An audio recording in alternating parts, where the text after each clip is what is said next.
علی اکبر جیسا جوان خاک و خون میں تڑپتا ہوا دیکھا جائے گا، علی اصغر جیسا شہزادہ کربلا کی زمین پر دفن ہوتا ہوا دیکھا جائے گا، سکینہ کے چہرے پر تماچے لگتے ہیں، حسین اس کو برداشت کر لیں گے، بیویوں کے دوپٹے چھینتے ہیں، حسین پاک کو وہ برداشت ہو جائے گا، لیکن اللہ اکبر، اللہ کے دین کو بدلا جائے، خدا کے دین کے اندر جو روح ہے اس کو مردہ کرنے کی کوشش کی جائے، امام نے اس کو گوارا نہ فرمایا اور سب لٹایا جو آپ داستان کربلا میں سنتے ہیں۔ آپ سے پوچھنا چاہتا ہوں اب ہم کس کے ساتھ کھڑے ہیں؟ میں جلدی جلدی اپنی گفتگو کو آگے کی طرف لے جاؤں۔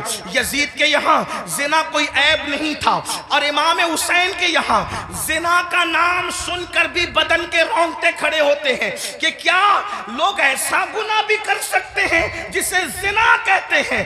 آپ سے پوچھنا چاہتا ہوں اگر آج کوئی زنا کے اڈے کی طرف جا رہا ہے اور اس کے ماتھے پر بل بھی نہیں ہے اور وہ بے حیائی اور بدی میں ڈوبا ہے، تو آپ سے پوچھنا چاہتا ہوں وہ نظریاتی طور پر کس کے ساتھ کھڑا ہے؟ امام حسین کے ساتھ کھڑا ہے یا پھر یزید کے ساتھ کھڑا ہے؟ بڑی معذرت کے ساتھ اگر برا لگے تو معاف کرنا، کڑے پہننے کا نام حسینیت نہیں ہے، ڈورے ہاتھوں میں باندھنے کا نام حسینیت نہیں ہے، رنگ برنگی کپڑوں پہننے کا نام حسینیت نہیں ہے، 10 دن کے محرمی بننے کا نام حسینیت نہیں ہے۔ حسینیت کیا ہے؟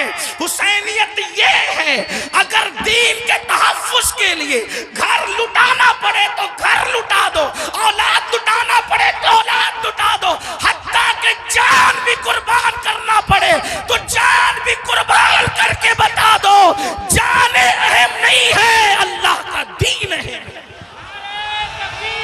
اللہ اکبر یا رسول اللہ۔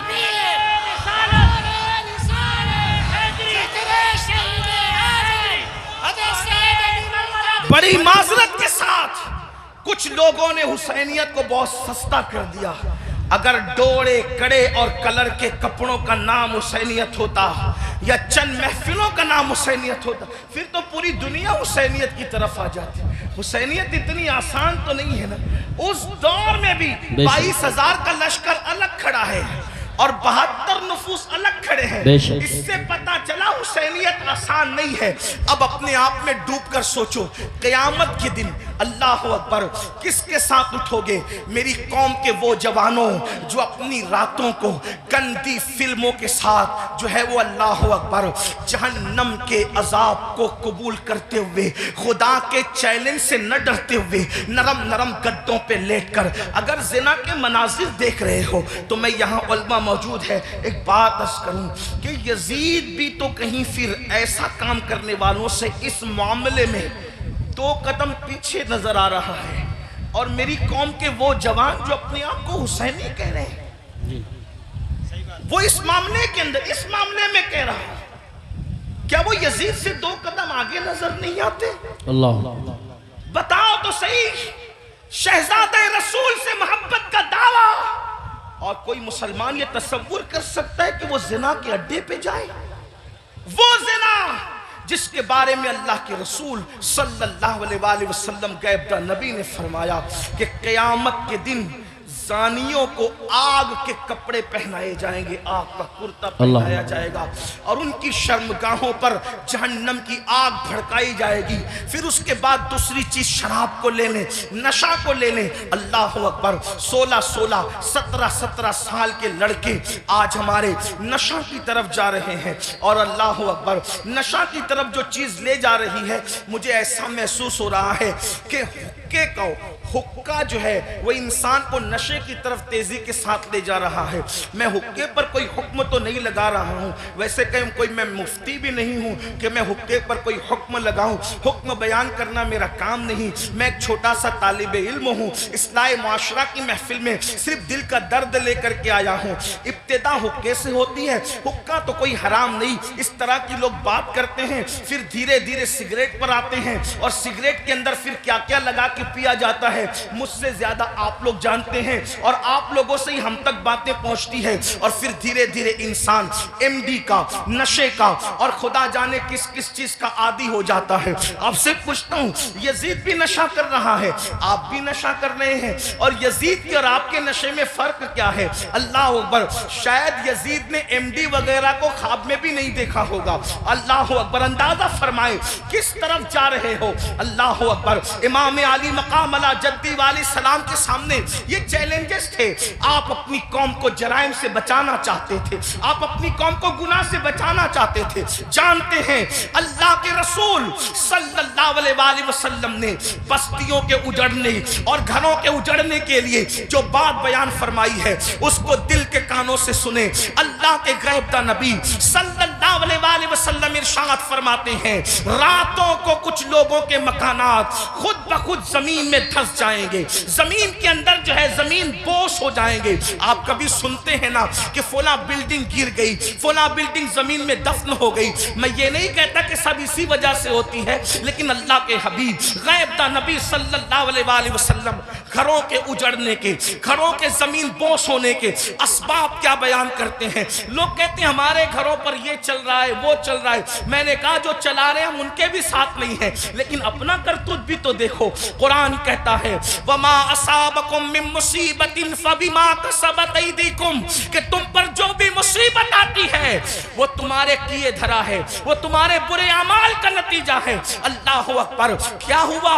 آقا ارشاد فرماتے ہیں صلی اللہ علیہ وآلہ وسلم کہ کچھ لوگوں کے مکان راتوں رات زمین پہ گر جاتے ہیں، زمینوں میں دھس جاتے ہیں۔ صحابہ نے پوچھا یا رسول اللہ اس کی وجہ کیا ہے؟ آقا فرماتے ہیں دو گناہ جب گھروں کے اندر کیے جاتے ہیں، دو گناہ جب عمارتوں کے اندر کیے جاتے ہیں تو گھروں کو زمین میں دھسا دیا جاتا ہے، گھروں کو زمین بوس کر دیا جاتا ہے۔ پوچھا یا رسول اللہ وہ کیا ہے؟ فرمایا ایک موسیقی ہے، میوزک ہے۔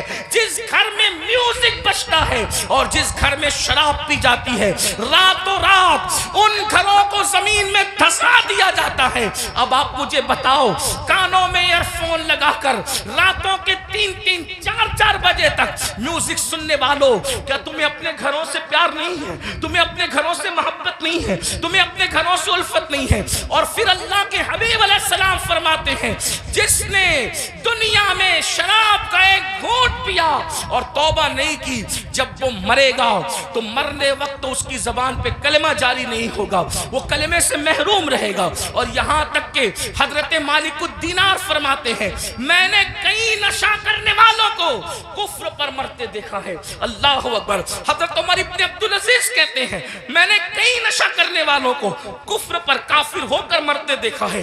اللہ کے بندو ذرا غور تو کرو۔ پھر تیسری چیز لیتے ہیں نماز کے حوالے سے۔ 95% لوگ نماز نہیں پڑھتے ہمارے معاشرے کا، اور لوگ آسانی سے کہہ دیتے ہیں مولانا ہمیں ٹائم نہیں ملتا، بلکہ عاشور کے شب میں بھی جس میں جمعرات ہی کو جنگ ہو رہی تھی کربلا کی، اکثر مورخین کہتے ہیں جمعرات کو ہی جو ہے وہ جنگ کا آغاز کر دیا تھا۔ امام پاک نے پوچھا غازی عباس سے عباس کیا کر رہے ہیں یہ لوگ؟ کہا وہ تو جنگ شروع کرنے کی بات کرتے ہیں۔ کہا ان سے کہہ دو کہ ہمیں نماز بہت پسند ہے، ہمیں تلاوت بہت پسند ہے، ہمیں گریہ اللہ کے لیے کرنا بہت پسند ہے، ذکر اذکار بہت پسند ہے۔ وہ جنگ تو ہونی ہے لیکن ایک رات کی وہ ہمیں مہلت دے دے تاکہ آنے والی رات شب عاشور ہے اس میں ہم اللہ کی عبادت کریں، گریہ وزاری کریں۔ آپ سے پوچھتا ہوں امام تو مہلت لے رہے ہیں عبادت کے لیے، اور اللہ رب العزت نے ہمیں پوری زندگی دی ہے، عبادت کی طرف نہیں آتے۔ کتنی سادگی سے انسان کہتا ہے مولانا ٹائم نہیں ملتا۔ مجھے بتاؤ ہم سے بڑھ کر کے مکر کون کر رہا ہے؟ ہم کہتے ہیں ٹائم نہیں ملتا۔ اگر تلاوت کے لیے ٹائم نہیں ہے تو گھنٹوں گھنٹوں واٹس ایپ پر وقت کے لیے کیسے ٹائم ملتا ہے؟ اگر اللہ کی عبادت کے لیے ٹائم نہیں ہے تو فیس بک پر یوٹیوب پر گھنٹوں گزارنے کے لیے ٹائم کیسے ملتا ہے؟ دوستوں کے ساتھ گپ شپ کرنے کے لیے ٹائم کیسے ملتا ہے؟ یاد رکھیے اللہ کے بندو، کب تک عیاشیاں کرتے رہو گے؟ کب تک جرائم کرتے رہو گے؟ کب تک خدا کے غضب کو چیلنج کرتے رہو گے؟ کب تک اللہ کے عذاب کو دعوت دیتے رہو گے؟ کب تک خدا کے عذاب سے غفلت برتتے رہو گے؟ یاد رکھنا اللہ نے کسی کو